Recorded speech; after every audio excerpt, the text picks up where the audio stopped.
Just call me G. Don't worry about the rest of it. It's not important. All right. Well, give me a little bit about your background, starting from the beginning when you growing up. What got you into music? Oh man, I just started back in Oklahoma when my mama was born. Anyway. You were born in Oklahoma, or you? No, my mother was, and she was a choir director, singer, and keyboard player, that kind of stuff. So she had everybody on the piano and singing, 4 or 5 years old. Now, I didn't understand what music really was until I was in the kindergarten, and I was in my first band, the rhythm band. I played sticks. I knew right then, this is what I want to do. Them sticks was just, they were magical. And I was clicking them too. Anyway, make a long story short, I'm gonna say 6th grade, I'm gonna say 5th grade, I was playing piano. Mrs. Burdette, 5th and Greeley. She was my piano teacher. I went to John Thompson's second grade book, 3rd grade book. And then I went to Northeast and I met Mr. Brady. My first trumpet. I got my first trumpet at 12 years old. My mother bought it. She went broke. $26. Sam's Pawn Shop. I cried for 2 days to get that home. Because all my little buddies was getting the trumpet, so I guess that's why I really wanted one. But anyway, I got that trumpet. And Mr. Brady, on the first day, said, I want everybody to go home and learn your first 2 scales, the B-flat scale and the C scale. Well, we come back over the weekend, I didn't know the scales. So Mr. Brady fronted me out in front of the whole class, scared me to death. Mr. Brady said, young man, why can you don't know your scales?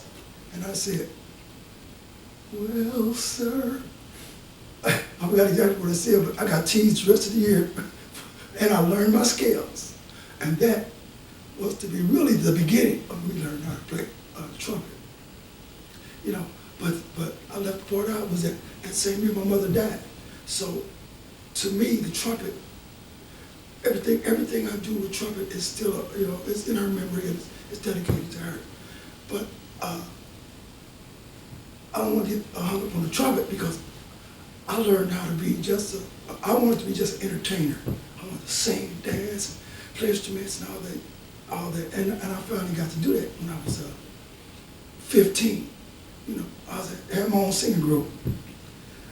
The Miritations. that was when I got back from Detroit.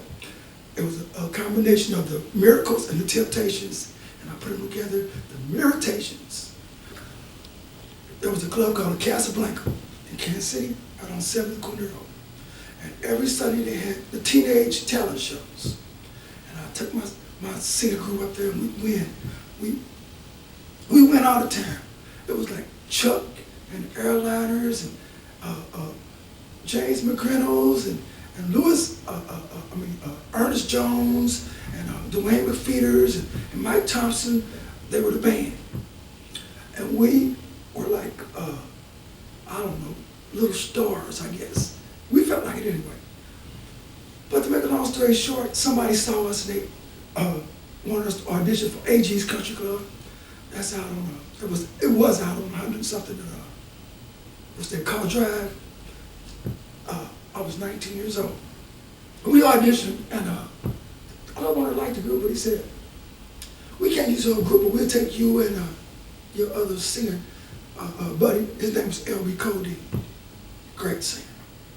And I felt bad about, losing my group, but it was like a step, a step up. And so, I joined a band called the Spindales. This band became my heart. In about a year, we started off $15 a night. AG's Country Club. I'm not gonna say a year, but this is where all the groups in the city would come out there like cutting heads. It was like competition. Everybody had this dream. Everybody had this motive, this drive of we're gonna make it. Every group were like basketball, football teams playing against each other. And when we come, we were serious. we rehearsed all the time, and we were steady working, and we were like taking each other's gigs. If you have step, we come in and set in on you. The club owner might say, well, why don't y'all come in here for a weekend? But to make a long story short, we all influenced each other, and we all learned from each other, and we were all brothers and sisters, and we had love for each other. But the game has changed now. Nobody has that. At least the people that I've been around the last 10 years don't have that drive, that mentality of we're going to make it. See, I still have that because I started this game, I'm going to finish this game. I love music. I'm not a hobbyist, I'm not a part-timer. This is what I do. So if I come off kind of, I don't know, strong or cutting, it's like, I'm going to tell you how I really feel. Yeah, let's get into that. I guess you have been noted as a controversial kind of guy, or me? Yes, or somebody that's, I guess, different.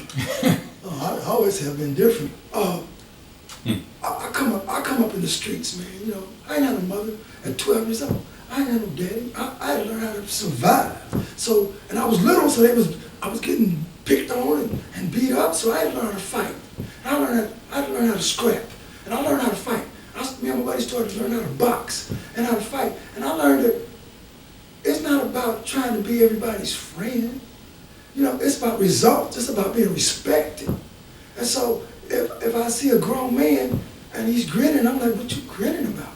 Now, I might grin too at a certain time, don't get me wrong, but I'm not out here trying to make buddies and friends and all. This is a real life to me. And so on my pathway in the music business, I run across people that don't know me, and they have come to conclusions, and they have prejudices, and they don't even know me. Having prejudgments. Yeah, talking about, I'm this, not that. You don't know. Sit down and talk to me. Sit down and talk to me, and let's find out who I am, what I went through. Because I have a lot of love in my heart, and I respect people that deserve respect. I don't want to get to the racial thing, but the thing of it is that I gotta deal with all types of people, and I'm not gonna put on a mask. I try to be the same every time you see me. And if you show me respect, I'm gonna show you double respect. If you show me another side, I'm reflecting you what you give to me. But I don't come to you fake. I don't like fake. I don't do fake. And there's very few people that I know that are real. I'm talking about, if you have something to share, something, when I say share, in music, there's, I'm gonna say 5 or 6 people that really contributed to my musical growth, that really made me go to the next level musically. Because that's all that really matters to me out in this world. So, I give those people respect, and they give me respect. But all these perpetrating these frauds, I don't have time for that.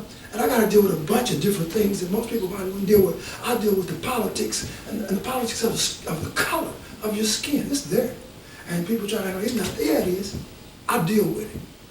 I don't use it as no excuse, but I deal with it straight up. That's why, yeah, you don't like me, because I'm going to point it out to you. Yeah, quit it. Stop it. But I'm talking about people I grew up with. And these were my buddies. Later on in life, I seen how some of them killed each other, man. It's like, I said, wow, this ain't no joke. So if I meet somebody, I don't know what you might do, what you're capable of doing, so I'm not going to be trying to get all close to you. I don't care, So, yeah, I got an attitude, but it's not like I was born like this. It's like the society, the people in this environment and the society kind of molded me into a survival mode, But I really am very sensitive, and I get my feelings hurt real easy. So I kind of stay away from people and don't give them my heart or my feelings, because I've been hurt a whole lot of times, and I don't like that. I stay to myself, and I can stay in the house, man. On my computers, on my instruments, and write and record and everything, And I don't have to come outside. I come outside and go to the store or something other than that. I love to entertain. I love to be on stage. But when I come off the stage, it's a strange world out there, and I've been disrespected. And I said, well, I put myself in that situation, I can take myself out of that situation. Yeah, speaking of the evolution of G, I know now you've gotten yourself into where you really eat healthy, and I don't know if in the past you went through some type of substance abuse or anything like that, and that developed. I mean, that you evolved to this point you're at right now. Yeah, I'm glad you brought that up. See, because I started getting high at 17, which is kind of late, really. But I started getting high when my buddies came back from Vietnam, and they turned me on. I'm like, man, this is me, man. It's like, this is what I'm gonna be. Forget the alcohol, forget all that stuff. I'm gonna smoke marijuana. And then I found out most of the musicians were smoking marijuana back at that time. I mean, it evolved for me into using harder drugs, like cocaine, and heroin, and LSD, and MDA, and PCP, and hashish. I tried a little bit of it all. That's why I can't judge nobody. But at the same time, I developed a habit, and it was destroying me. It started destroying my relationships with people. I really didn't have a lot anyway, but the few that I did have, man, I started going schizoid, but I knew it was the drugs, but I figured I'm a musician. I'm supposed to get high. It was like something in my mind. And then my buddies, I ain't gonna say no names, all of them were getting high. We was all getting high together. And it was a combination of peer pressure and trying to be cool and being young and dumb and stupid, But when I got older and it started affecting me seriously, it destroyed some things that I'll never get back. Opportunities. I was out the Kansas Community College. I was, one of the stars of the jazz band. Willie was there. I'm smoking PCP. We were winning all of these little clinics and all these little colleges we were playing at. We was winning all these contests, and we were set up to go to Paris, Montreal, to meet Miles Davis. I was supposed to play with Miles Davis, man. I'm on this PCP, I'm tripping on all kind of things that have nothing to do with the music. And not only did I blow an opportunity to go to the jazz festival Montreal, wherever it is, and I got a scholarship for Emporia State's Teacher College Music. Took a scholarship. Man, I blew everything. I'll never get that back, man. My house is dead, all that's gone. It's like, I heard a lot of people, let a lot of people down. And all these things compiled together with mental health. I had to leave it all alone. I figured I could just smoke weed, and be cool. No, because even just a hit would send me on a psychotic trip that you couldn't imagine. And the thing of it is that I wanted to live and play music. So in '95, I quit it all. I checked myself to the VA hospital and went through the program, and I haven't stopped since. And I got mentally healthy, I got stronger, and I started thinking with a clear head. My system got clean. I'll be celebrating 19 years. I celebrated 19 years sober in February.